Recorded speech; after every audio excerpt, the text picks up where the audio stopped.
Течат последните 3 дена од рокот за состав на влада, но засега и од двете партии молку околу преговорите. Од Уединствено информираат дека Ахмети ги продолжува средбите со подпредседателите, ограноците и членството. Сепак интегративците најверојатно утре ќе пресечат околу коалицирањето. Централното председателство на партијата утре во мала речица зад затворени врати се очекува да одлучи со кого ќе влезе во коалиција. Со оглед на информациите во јавност дека постои разединетост на раководството дали да коалицира со ВМРО ДПМН или пак со СДСМ. Партискиот портпарол Бујар Османи неколку пати во јавност го повтори ставот дека е важно да се испочитува мајскиот договор од 2007, коалиција на победникот со победникот. Сепак, како што пишуваат медиумите, друг дел од раководството на партијата, како Теута Арифи и Невзат Бейта, се против коалиција со партијата на Груевски. Интегративците ги објавија нивните позиции во преговорите. Каме на стопнување во преговорите со ВМРО ДПМН најверојатно останува мандатот на специјалното јавно обвинителство. Од ВМРО ДПМН потврдија дека се одржуваат средби на највисоко партиско ниво, но не откриваат детали дали има приближување на позициите. ВМРО ДПМН на изборите победи и ја доби поддршката од народот да состави влада. Највисоките органи му дадоа согласност на председателот и мандатар Никола Груевски да ги води преговорите за влада, велат од партијата. Социјалдемократите пак велат дека го чекаат мандатот за состав на влада.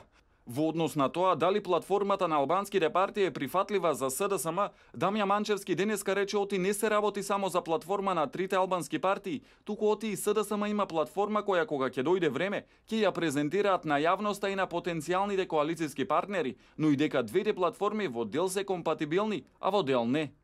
Не се работи само за платформа на овие три партии. И ние имаме наша платформа која што кога ќе дојде време ќе ја презентираме и на јавноста и на потенцијалните коалициски партнери. Дали се компатибилни двете платформи?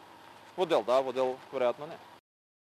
И додека истекуваат последните дена од преговорите за состав на влада, еврокомисарот Јоханес Хан заедно со европратениците Иво Вајгал, Едуард Кукан и Кнут Флекенштајн излегува со заедничко соопштение за состојбите во Македонија. Повикаа на формирање на стабилна влада. Апелираме до сите политички лидери да најдат заеднички јазик за формирање стабилна, цврста и одговорна влада и целосно да ги почитуваат роковите. Таквата коалиција треба да се потпира на силен, инклузивен и реформски консензус и меѓуетничка соработка. Ова е витално за земјава да се врати на евроинтегративниот пат, за што се заложија сите партии, а граѓаните го посакуваат и заслужуваат.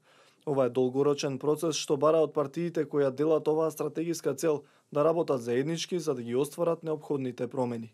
Во соопштението упати апел до сите политичари да продолжат да работат силно и посветено за имплементација на договорот од Пржино и за спроведување на итните реформски приоритети, но и да ја поддржат работата на специјалното јавно обвинителство, кој мора да има време и ресурси да ја врши својата работа независно и неисполитизирано.